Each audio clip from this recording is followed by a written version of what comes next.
Dans cette vision de compétition régionale entre puissances montantes, finalement, la Turquie préférerait voir une compétition à trois avec l'Iran capable d'empêcher Israël, d'occuper Israël, de limiter les capacités d'Israël, plutôt qu'une compétition à deux dans laquelle Turquie et Israël seraient face à face. Nous avons le plaisir d'être en ligne avec le docteur Rémi Daniel. Rémi, bonjour, Boker Tov. Bonjour Bokero. Merci d'être avec nous. Je rappelle à nos auditeurs que vous êtes chercheur à l'Institut INSS, à l'Université Reichmann et également spécialiste du dossier turc en particulier. Mais on va essayer d'élargir ce matin avec vous la voile de vos compétences pour essayer de mieux comprendre un peu ce qui se passe dans la région. La première question, je voudrais d'abord avec vous savoir, est-ce que vous avez le sentiment que au lendemain de la chute du régime, en supposant qu'elle intervienne relativement rapidement, il sera possible de conserver une unité nationale au sein de l'Iran, ou alors, par exemple, ce qui est en train de se passer peut-être avec les Kurdes, leur volonté peut-être de prendre part à la chute du régime, eh bien, ça risque de susciter, on va dire, peut-être même une guerre civile ? Bon, nous sommes dans une période où on le voit, et notamment dans les médias français et francophones, tout le monde est devenu spécialiste de tout, et spécialement de l'Iran. Je vais être un peu plus modeste et reconnaître que ce n'est pas le pays que je connais le mieux dans la région, mais de ce que j'entends de mes collègues, ceux qui vraiment travaillent sur l'Iran, c'est en effet que la société iranienne est une société extrêmement complexe, avec des minorités importantes. On parle beaucoup des Kurdes, il y a aussi les Azéris, etc., et que l'affaiblissement du pouvoir central, comme dans d'autres pays, et comme on l'a vu au cours de l'histoire, pourrait en effet donner l'occasion à ces forces centrifuges d'essayer de prendre leur autonomie vis-à-vis de Téhéran, et cela pourrait conduire en effet à une période de chaos, d'instabilité. Pour beaucoup de gens, le risque, c'est en effet de voir une situation qui serait proche de la situation en Syrie ou en Irak, ce qu'on a vu dans les dernières décennies, mais à l'échelle d'un pays beaucoup plus grand et d'une population beaucoup plus nombreuse. Alors, dans ce, on va dire, nouveau Moyen-Orient qui est en train de se dessiner sous nos yeux, on peut se poser la question, quel est le rôle de Tayyip Erdogan ? Parce que, bien, Erdogan, on le sait, il est très proche de Donald Trump, mais aujourd'hui, est-ce que ce conflit sert les intérêts de la Turquie ou au contraire les dessert ? Il est très clair que les Turcs regardent ce conflit avec un certain nombre d'inquiétudes. Nous nous étions parlé il y a environ un mois et demi, juste après les manifestations en Iran, et je vous avais dit que du point de vue de la Turquie, la situation en Iran avec un régime affaibli mais capable de tenir le pays était la meilleure solution possible. Évidemment, l'opération israélo-américaine en Iran change la donne. Et il y a maintenant un risque à Ankara des conséquences négatives de ce conflit sur la Turquie. Nous avons évoqué les minorités. La question kurde est une question importante pour la Turquie aussi. Il y a le risque d'une vague de réfugiés qui viendraient de l'Iran vers la Turquie, alors que la Turquie accueille déjà un certain nombre de réfugiés syriens. Il y a les conséquences économiques. La montée du prix de l'énergie serait extrêmement dommageable pour l'économie turque. Et donc, les Turcs sont vraiment opposés à ce conflit. Et vous avez raison, cela crée un dilemme alors que les relations entre Erdogan et Trump étaient excellentes jusqu'ici. Pour l'instant, ce qu'on voit, c'est que le gouvernement turc et ses représentants considèrent que Israël est le principal responsable de l'opération actuelle, accuse Israël principalement.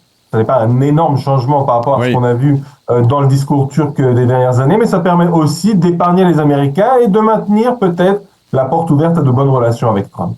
Alors, la semaine dernière, on l'a remarqué, Erdogan a très rapidement exprimé ses condoléances attristées pour l'élimination, la mort de Ali Khamenei. Est-ce que ce ne sont pas des larmes de crocodile, dans la mesure où peut-être que justement, si l'Iran, qui était une puissance régionale, eh bien, devait être affaibli, ne serait-ce que par la chute du gouvernement, ou même peut-être par un morcellement interne, eh bien, la Turquie pourrait s'imposer comme une forme de puissance régionale.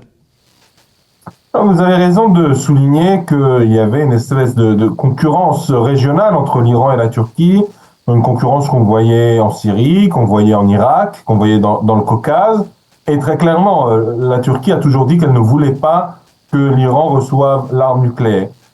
Cependant, il y a un certain nombre de risques, ceux que j'ai déjà évoqués et que Ankara n'oublie pas. Et puis, dans cette vision de compétition régionale entre puissances montantes, finalement, la Turquie préférerait voir une compétition à trois avec l'Iran capable d'empêcher Israël, d'occuper Israël, de limiter les capacités d'Israël, plutôt qu'une compétition à deux dans laquelle Turquie et Israël seraient face à face, surtout quand on voit ce que l'armée de l'air israélienne est capable de faire et qu'on sait que la Turquie est particulièrement faible dans ce domaine spécifique de l'aviation militaire et de la défense antiaérienne.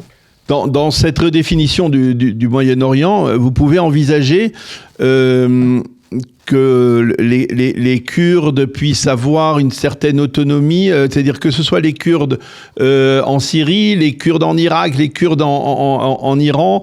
Est-ce que c'est quelque chose d'envisageable ? D'abord, il faut bien comprendre que les Kurdes sont à la fois divisés entre 4 pays, avec 4 situations quand même assez différentes, aussi en extrêmement nombreux mouvements qui ne s'entendent pas tous. Ce qu'on voit, c'est que les Turcs d'Irak ont déjà une certaine autonomie de fait, et ils ont été finalement parmi les bénéficiaires de la guerre en Irak, même si les choses restent un peu tendues. On voit au contraire que en Syrie, les Kurdes se soumettent petit à petit au pouvoir d'Achara, et en Turquie aussi, le gouvernement turc essaye et a même obtenu officiellement la fin des combats de la part du mouvement terroriste PKK. Donc ce qu'on voit, c'est qu'on a des choses très différentes qui sont liées mais qui sont pas unies. Il est sûr que le plan dont on a entendu parler dans les médias de soutien israélo-américain à la minorité kurde en Iran aura des répercussions sur les autres pays dans lesquels il y a une minorité kurde, mais il est encore un peu tôt pour savoir à quel point cette influence sera positive ou négative pour les différents acteurs.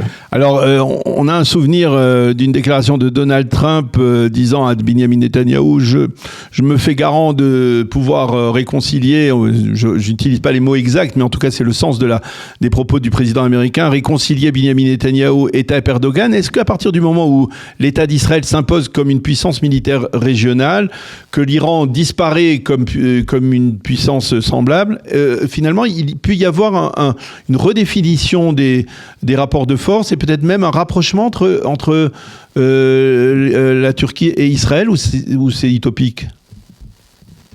Ça reste très très optimiste. Je ne sais pas si c'est utopique. Nous sommes dans une période où on voit dans le Moyen-Orient des choses qu'on ne pouvait pas imaginer il y a 2 ans. Donc je ne dirais pas que c'est impossible, puisque évidemment beaucoup de choses sont possibles. Mais il faut bien comprendre qu'il y a un certain nombre de frictions très importantes entre Israël et la Turquie. Et je dirais une dernière chose à ce sujet. Je pense que les pays qu'il faut bien regarder, ce sont les pays du Golfe. Ils peuvent soit renforcer Israël en créant un axe américain-golfe israélien contre l'Iran ou après la guerre en Iran, mais s'ils considèrent qu'Israël est finalement un pays qui crée des problèmes sur l'équilibre régional, la Turquie saura aussi en profiter pour créer un groupe de pays autour d'elle qui peut-être seront moins favorables à Israël. Donc nous sommes dans un Moyen-Orient en pleine ébullition, et il est très tôt pour savoir quelle sera l'image de ce Moyen-Orient à la fin de cette guerre, dont on ne sait pas combien de temps elle durera. Eh bien, docteur Rémi Daniel, merci beaucoup pour toutes ces explications concernant cet angle, donc la Turquie et même, on va dire, les minorités en Iran, les minorités, le Kurdistan en particulier, bien entendu, dont on parle beaucoup ces derniers jours. Merci beaucoup nous avoir éclairé sur ce dossier. Bonne journée et bonne continuation, journée sereine de votre part également. Merci, bonne journée à vous.